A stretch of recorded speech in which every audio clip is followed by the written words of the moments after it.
सभी का स्वागत है। मैं हूं सुमित और मंगलवार का दिन जब भारतीय बाजारों में कल की भारी बिकवाली के बाद आज एक खरीदारी आते हुए दिखाई पड़ी।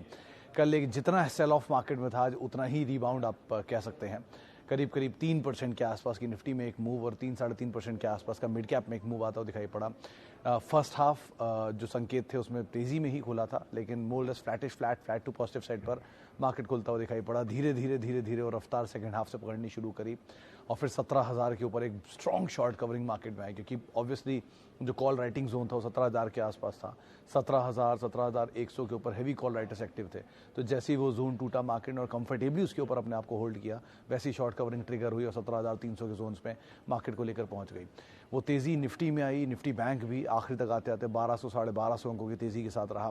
हैवी वेट्स पहले पार्टिसिपेट कर रहे थे, जिसमें रिलायंस और टीसीएस जैसे नाम थे जिन्होंने तेज़ी की शुरुआत की थी, लेकिन धीरे धीरे तेज़ी पूरे बाजार में स्प्रेड होते हुए दिखाई पड़ी। आज एक्चुअल में बाजार में खरीदारी थी, इसीलिए आपको मिड कैप स्मॉल कैप भी पार्टिसिपेट करते दिख रहे होंगे। 3% के आसपास की मूव वहाँ पर भी देखने को मिल रही थी। जो तेज़ी थी वो थी आज आईटी में टीसीएस लीड कर रहा था, बाकी इन्फोसिस, टेक महिंद्रा, एल&टी टेक जैसी कंपनियां जो थी वो भी खरीदारी में कामकाज कर रही थी। ऑटो में जिसमें hero MotoCorp, Bajaj auto, Eicher, TVS, tube investment, ये कुछ ऐसे नाम है जो खरीदारी में कामकाज कर रहे थे।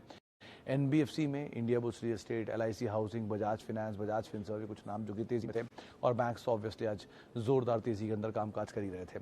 आज वो शेयर जो कि ऑलरेडी फर्स्ट हाफ में काफ़ी टूट रहे थे नए आईपीओस में, वो भी सेकंड हाफ में थोड़े बहुत रिकवर होते हुए दिखाई पड़े। उनमें भी कुछ हद तक पुल बैक था, लेकिन आज की हाईलाइट में एक था बजाज फिनेंस, जिसने 8वीं सबसे बड़ी कंपनी का जो दर्जा है वो हासिल किया और मार्केट कैप के लिहाज से उसने एचडीएफसी लिमिटेड को भी बीट किया और वहाँ पर अब वो बजाज फिनेंस 8वें पायदान में पहुँचते हुए दिखाई पड़ी। तो एक बढ़िया तेज़ी वहाँ देखने को मिली।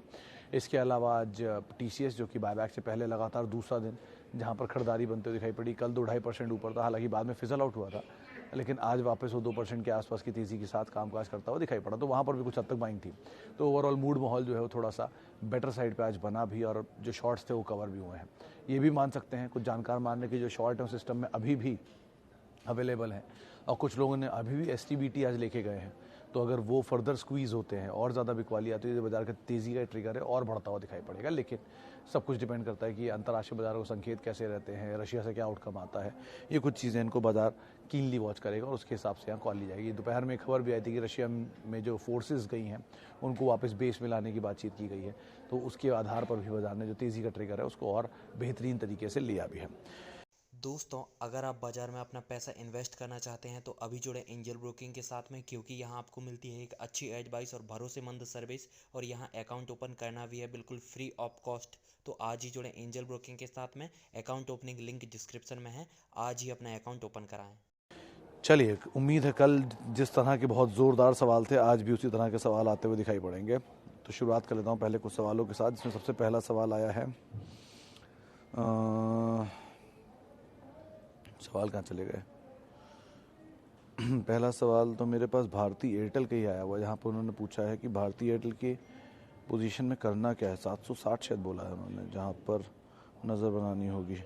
हाँ, भारतीय एयरटेल 480 पर 80 शेयर हैं। समझिए 480 पे आपके अगर 80 शेयर हैं तो आपको फिर सोचने की क्या ज़रूरत है। आप ऑलरेडी उस लेवल पर हैं जहाँ से शेयर ऑलरेडी 300-350 रुपये ऊपर, और देश की दूसरी सबसे बड़ी telecom company in subscriber and सबसे बड़ी company in terms of ARPU आप देख रहे हैं। तो मुझे लगता नहीं कोई सिचुएशन में ऐसा फेरबदल करना चाहिए आपको, और आपको यहाँ पर अपनी पोजीशन के अंदर कोई बदलाव करें। आप बने रहें, बढ़िया कंपनी है, कोई दिक्कत नहीं इस कंपनी के साथ एज ऑफ ना हो तो। लेकिन ये बाजार के भाव को देख कर अगर आप पैनिक में आ रहे तो आने की ज़रूरत नहीं है। आप आराम से रखिए, पोर्टफोलियो स्टॉक है और समय दीजिए इसको। वैसे भी शेयर बहुत चला नहीं है। बहुत कम लोग ये बात जानते हैं कि भारतीय एक ज़माने में भारतीय टेलीकॉम जो भारतीय इंटरप्राइजेज है, जो इसकी पेरेंट है, वो लिस्टेड थी। फिर बाद में उसको हटा के इन्होंने भारतीय की सब्सिडरी को लिस्ट कराया। तो उस ज़माने से और इस ज़माने में बहुत अंतर आया ज़रूर है, लेकिन फिर भी भारतीय के केस में आप बने रहिए। ऐसा कोई बड़ा फेरबदल करने की ज़रूरत नहीं है आपको अपने पोर्टफोलियो में। अच्छा, Bajaj twins after LIC IPO. Malik साहब, मुझे मतलब ये रियलाइज़ नहीं हो रहा कि बजाज ट्विंस का क्या लेना देना है एलआईसी के आईपीओ से। एलआईसी के साथ 2-3 चीज़ें क्लियर कर लीजिए पहले आप। वो देश की सबसे बड़ी इंश्योरेंस कंपनी है, 50% से ज़्यादा मार्केट शेयर ओन करती है, सरकारी कंपनी है, इंडिया की सबसे पुरानी इंश्योरेंस कंपनी है, 1956 से लेकर अब तक है। 200 प्लस कंपनियों, 200 प्लस छोटी छोटी इंश्योरेंस कंपनियों के मर्जर के बाद ये कंपनी बनी थी जो एलआईसी एक्ट में कामकाज करती थी। अब ये कंपनी अपना आईपीओ लेकर आ रही है और ये आईपीओ का प्राइस बैंड अभी तक तय नहीं हुआ है। एक बाजार में मोटा मोटा आकलन है कि अगर बिल्कुल बेस केस में लाती है तो 1760 रुपये या 1700 रुपये के आसपास का प्राइस बैंड होगा, इशू प्राइस होगा।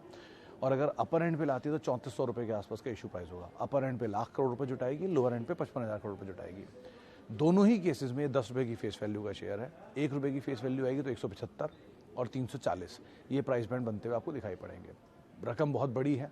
इतना बड़ा आईपीओ आज तक के इतिहास में जब भी कभी बड़ा आईपीओ आया है वो चला नहीं है। ऑब्वियस सी बात है, बाजार से बहुत सारी लिक्विडिटी सक कर लेता है और किसी भी जो इतनी बड़ी इक्विटी का शेयर आता है या कि कोई भी इतना बड़ा शेयर आता है उसकी परफॉर्मेंस ऑलरेडी बहुत हाई होती है। 5 एग्जाम्पल मैं आपके सामने रख देता हूँ। देश का अब तक का सबसे बड़ा आईपीओ है Paytm, Coal India, Reliance Power, SBI Cards, Zomato और न्यू इंडिया एश्योरेंस। ये 6 नाम हैं। इनकी परफॉर्मेंस से ही आप अंदाज़ा लगा सकते हैं कि बड़े आईपीओ की परफॉर्मेंस कैसी रहती है।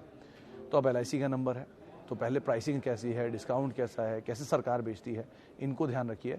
एग्जिस्टिंग प्लेयर्स में बजाज फाइनेंस, फिनसर्व में कोई दिक्कत नहीं है, आप आराम से बने रहिए। Okay, will market go down, best share to enter? Subin साहब, will market go down? I have no idea. It can not, it might not, it may not. ठीक है, तो अगर वो गिरती है तो बहुत अच्छी बात है, आपके लिए और अच्छा मौका होगा। ऑब्वियसली अगर सेल जितनी बड़ी लगेगी उतना ज़्यादा मजा आएगा। लेकिन अगर वो तेज़ी आती है तो आपको कौन से शेयर लेने हैं? जितने कुछ नहीं समझ में आता तो बी विद द लीडर्स। कुछ भी नहीं समझ में आता अगर आपको कि अब मैं क्या लूँ, तो बी विद द लीडर्स। जो शेयर आपने अपनी लिस्ट में आइडेंटिफाई करके रखे हुए हैं, जो आपको अच्छे लगते हैं, जब वो बुरे दौर में आएंगे तो वही आपको लेने हैं। पैनिक में आएगा, जितना पैनिक बाजार में मचेगा, जितना पैनिक बाजार में फैलेगा, उतना ही आप इन्वेस्टर के लिए एक अच्छी अपॉर्चुनिटी क्रिएट करेगा शेयर में एंटर करने के लिए। एग्जांपल देता हूँ, कल ही बजाज फाइनेंस, कल ही एलआईसी हाउसिंग फाइनेंस, इन दोनों को भी चलिए अगर हटा देते हैं। कल ही यूनाइटेड स्पिरिट्स, इनफैक्ट आज सुबह ही यूनाइटेड स्पिरिट्स, ऐसे टीसीएस, ऐसे बहुत सारे नाम गिना सकता हूँ जो पैनिक में नीचे आए थे और बहुत बढ़िया दाम पर थे एंटर करने के लिए। तो आप पैनिक स्टेट का वेट करें, जैसी पैनिक आए अपनी लिस्ट में से निकालें शेयर और लेना शुरू कर दें। Jubilant food at 3000, Pidilite and 2400।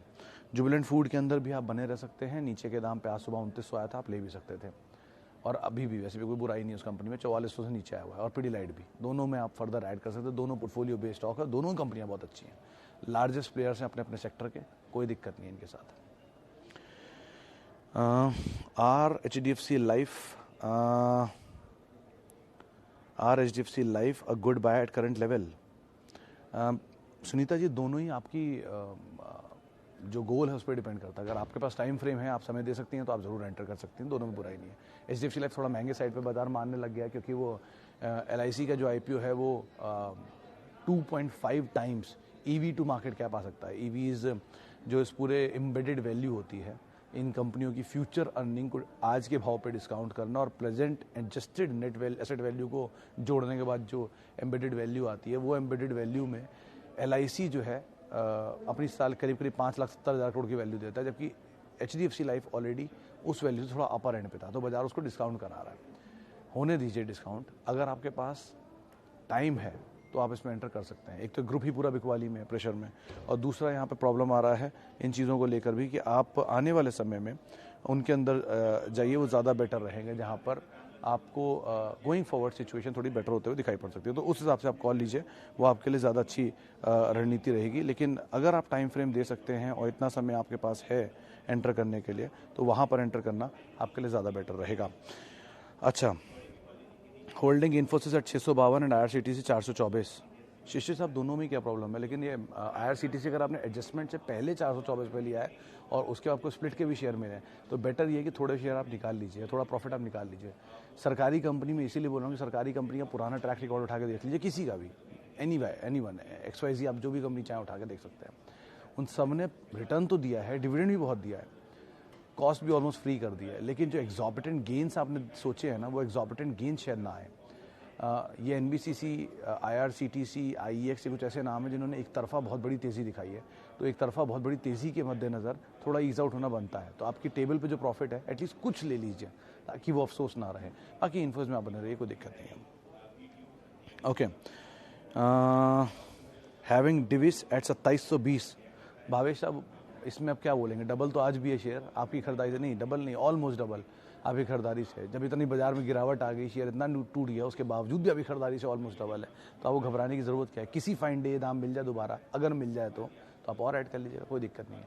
Company बढ़िया है, निफ्टी का स्टॉक है, अच्छे फार्मा कारोबार में और बढ़िया API बिजनेस की वन ऑफ द लीडर है, तो आराम से आप बने रह सकते, कोई दिक्कत नहीं। इक्विटी भी छोटी है इसकी। All went up and Astral didn't. Anil साहब, all went up and Astral didn't का तो कोई लॉजिक नहीं है, हो सकता है नहीं चला, 2-4 दिन बाद चल जाएगा, वो कोई दिक्कत नहीं है। लेकिन ये है कि थोड़ा भागा हुआ शेयर है, तो थोड़ा सा नीचे आ भी जाए तो इतने कोई हैरत वाली चीज़ नहीं होगी। आप इसके पुराने 1 साल के चार्ट या 1.5 साल के चार्ट देख लीजिए, सिचुएशन क्लियर होगी। देखिए 3 महीने का चार्ट, 1 महीने का चार्ट, 2 महीने का चार्ट देख के ये मत सोचिए कि वो शेयर नीचे आया है।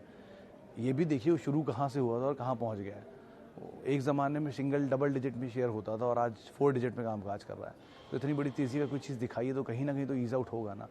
अगर फेयर प्राइस पर भी आपको मिलने लग जाए या एक लेवल तक एक प्राइस पर ये होल्ड करता है बहुत लंबे टाइम तक, तो वो प्राइस सही प्राइस है जहाँ पे आप एंटर कर सकते हैं। लेकिन यह रीज़नेबल तेज़ी के बाद, बड़ी तेज़ी के बाद रीज़नेबल फॉल आ जाए और वो फॉल में आपको मिल जाए तो आप ले लीजिए। लेकिन ये मत सोचिए कि अभी नहीं चला। ठीक, कंपनी सही है, आजकल काफ़ी पुश भी कर रहे हैं वो लोग अपने एडहेसिव्स को लेकर, अपने एड्स के थ्रू या ब्रांडिंग के थ्रू। तो कंपनी एक्सपैंड कर रही है और एग्रेसिवली एक्सपैंड कर रही है। आप एटलीस्ट समय यहाँ पर दे सकते हैं, कोई इतना बड़ा चैलेंज नहीं है इस कंपनी के साथ। F&O में है तो शॉर्टिंग ईजी होती है, लेकिन अदरवाइज कंपनी में ऐसा कोई बड़ा चैलेंज नहीं दिखता है। अच्छा जी,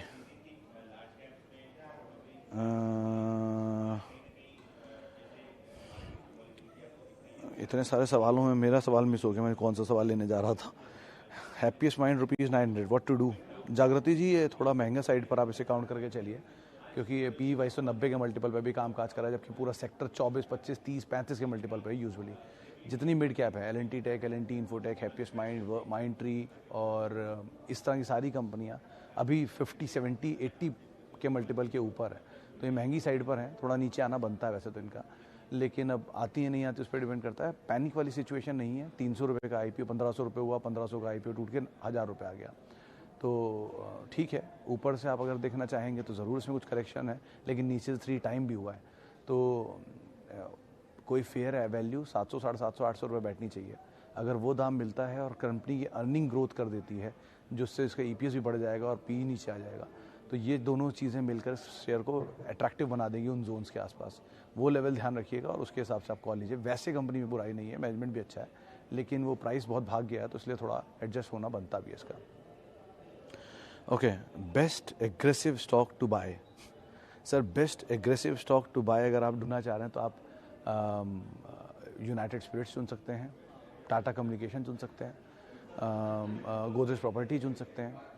उसके अलावा एग्रेसिव में कोई भी हाई बीटा का स्टॉक चुन सकते हैं आप, जहाँ पर बहुत बड़ी तेज़ी और बहुत बड़ी गिरावट है। लेकिन ध्यान रखिएगा, एग्रेसिव हमेशा तेज़ी नहीं होती है, एग्रेसिव हमेशा गिरावट भी हो सकती है।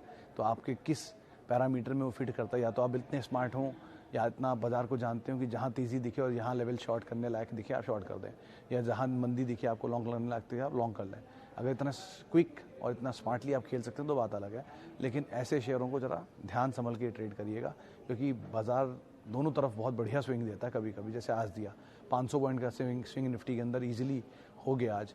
तो इस तरह के स्विंग जब मार्केट देता है तो बहुत ध्यान संभल कर ही आपको ट्रेड करना होता है। ज़रा स्टॉक का नाम तो सही है, लेकिन टेंडेंसीज का भी जरूर ध्यान रखिए, कहीं फंस जाए तो अच्छी क्वालिटी होनी चाहिए। ओके, आगे बढ़ते हैं। View on Marico Amar Raja for long term. Laxman साहब, अमर राजा में खोने के लिए बहुत कुछ नहीं है, क्योंकि ऑलरेडी इतना नीचे आ चुका है। कंपनी ठीक है, बैटरी में मेजर कारोबार है, थोड़ा इनका प्लांट को लेकर इशू चल रहा है वो साउथ इंडिया में, लेकिन इस वजह से अप्रूवल्स नहीं आ रहे तो चल नहीं पा रहा है। लेकिन वो अप्रूवल मिलकर तो बात अलग हो जाएगी, लेकिन कंपनी ऑलरेडी बहुत नीचे आ चुका है, तो उसमें खोने के लिए कुछ नहीं है। दूसरा नाम आपका था मैरिको। मैरिको एक केस में थोड़ा बहुत चैलेंज अभी रिसेंटली रहा है, वो इनपुट क्राइसिस बढ़े हैं, कोपरा के दाम बढ़े हैं, जिनका इनका मार्जिन के ऊपर इम्पैक्ट है और स्लो भी है। तो आपने 2 शेयर जो चुने, दोनों के अलग अलग टेंडेंसी है, एक एग्रेसिव है, एक डिफेंसिव है। तो आप टेंडेंसीज चेक करिए। कंपनियां दोनों ख़राब नहीं है, ना अमर राजा ना मैरिको। इश्यूज दोनों के साथ प्रिवेल कर रहे हैं, तो वो इश्यूज़ के हिसाब से वो शेयर चल रहे हैं। जैसे वो इशू ईज आउट होते रहेंगे, शेयर चलते रहेंगे, तो आप उस हिसाब से कॉल लीजिए। लेकिन ज़्यादा सेफर साइड पर एटलीस्ट अभी अमर राजा बैटरी दिखाई पड़ रहा है। Okay, Pfizer at current prices can be added Dipankar साहब, कंपनी इतनी बुरी नहीं है, ऑब्वियसली बात है, मल्टीनेशनल जाइंट है, वर्ल्ड की थर्ड या सेकंड लार्जेस्ट फार्मास्यूटिकल कंपनी है, इनकी पेरेंट ऑब्वियसली। लेकिन एक दो चीज़ों का ध्यान रखिएगा, इसे वर्ल्ड वाइड पूरी दुनिया में ज़ॉम्बी स्टॉक के नाम से जाना जाता है। ज़ॉम्बी इसलिए कि ये स्लो चलता है, धीरे धीरे चलने वाले शेयर है। ज़ॉम्बी धीरे चलती है ना, तो इसको भी ज़ॉम्बी स्टॉक बोलते हैं, तो इसलिए धीरे धीरे चलता है। लेकिन ये स्लो मूवर तो है, लेकिन डिविडेंड पे ऑफ भी करता है। ये कोर पोर्टफोलियो लायक तो बन सकता है, लेकिन अगर आप इसकी डेरिवेटिव पार्ट को देखकर इसमें ट्रेड करने की सोच रहे हैं, तो फिर आपको अकॉर्डिंगली कॉल लेनी पड़ेगी इसमें। वैसे ये कंपनी आराम से पोर्टफोलियो में रख के बैठने लायक है कई कई सालों तक, क्योंकि वो डिविडेंड देता रहेगा, आप बोर नहीं होंगे, धीरे धीरे चलता रहेगा, हिसाब किताब भी ठीक ही रहेगा इसका। और कंपनी ऑब्वियसली बात है बढ़िया कंपनी है, पेरेंट भी अच्छा है, तो वैसे कंपनी ठीक है। और दुनिया के one of the largest problems का उसने एक बढ़िया सबसे पहला सोल्यूशन भी निकाल लिया था। तो ऐसी प्रॉब्लम सॉल्वर्स जो होते हैं उनको तो आप देख ही सकते हैं, लेकिन फिर भी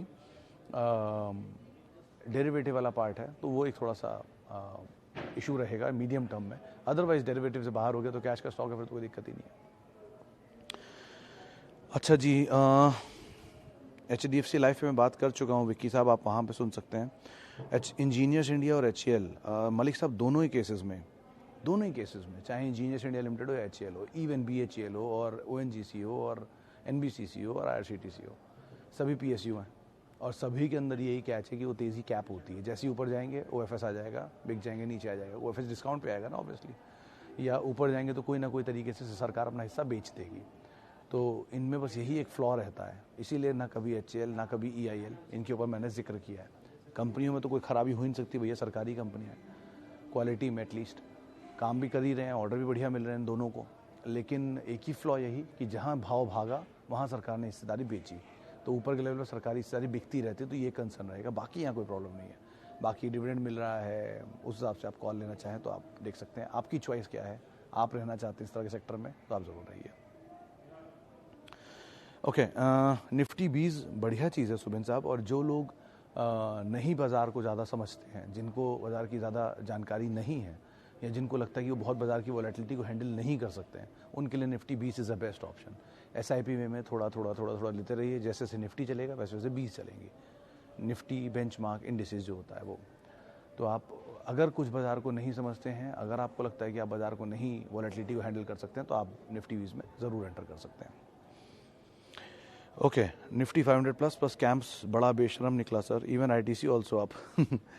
राजेंद्र साहब, ITC तो अलग ही जोन है, उसको तो आप कंपेयर ही नहीं कर सकते। वो कल की बाजार की गिरावट में भी 222 था, आज की बाजार की तेज़ी में भी 222 ही है, तो उसको तो आप नहीं कंपेयर करेंगे।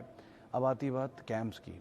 देखिए कैंप्स के केस में क्या है कि ऑलरेडी बहुत चला हुआ है, तो थोड़ा अगर ईज आउट हुआ भी है और नीचे कंसोलिडेट कर भी रहा है तो बुराई नहीं है। अगर आपने इसका कारोबार देखा है, क्योंकि ये नई लिस्टिंग है, तो बिज़नेस के नंबर्स तो बहुत आए नहीं हैं, नंबर्स बहुत आए नहीं तो आप कुछ कह नहीं सकते। तो जब तक नंबर्स ना देख लें कुछ क्वार्टर्स के, तब तक कभी किसी कंपनी में एंटर ना करें। इस बार ही कर दिया कोई बात नहीं, लेकिन आगे के लिए ध्यान रखिएगा। जोमेटो, पेटीएम उसी तरह की चीज़ें हैं जिनके नंबर्स आपको पता ही नहीं है क्या होने वाले हैं, और अभी तक हिस्ट्री में उन्होंने लॉस ही दिया है। तो जब तक वो अपनी क्रेडिबिलिटी प्रूफ नहीं करें तब तक आप कुछ मत करिए। लाइकवाइज कैंप्स के केस में भी अभी तो आप बने ही रहिए, जैसे सिचुएशन बनती जाए वैसे वैसे आप यहाँ पर कॉल लेकर चल सकते हैं। ओके, चलिए अब इतने ही सवालों को मैं शामिल कर पाऊंगा। माफ़ी बहुत सारे लोगों से जिनसे आज हम बातचीत नहीं कर पाए, बहुत बहुत शुक्रिया उन सभी लोगों का जिन्होंने हमसे सवाल पूछे। इतना तो आप लोगों को भी समझ में आ गया होगा कि बाज़ार गिरता भी है और बाज़ार में तेज़ी भी आती है, दोनों ही सूरतों में बढ़िया बिजनेस बचे रहते हैं। चाहे वो गिरेंगे तो वापस घूम के आ जाएंगे, नहीं गिरे हैं तो वैसे ही चल देंगे। तो ज़रा उसका ध्यान रख के ही आप अपनी कॉल लीजिएगा। और आप मेरे साथ जुड़ सकते हैं @सुमित रिसर्च मेरा ट्विटर हैंडल है। नमस्कार।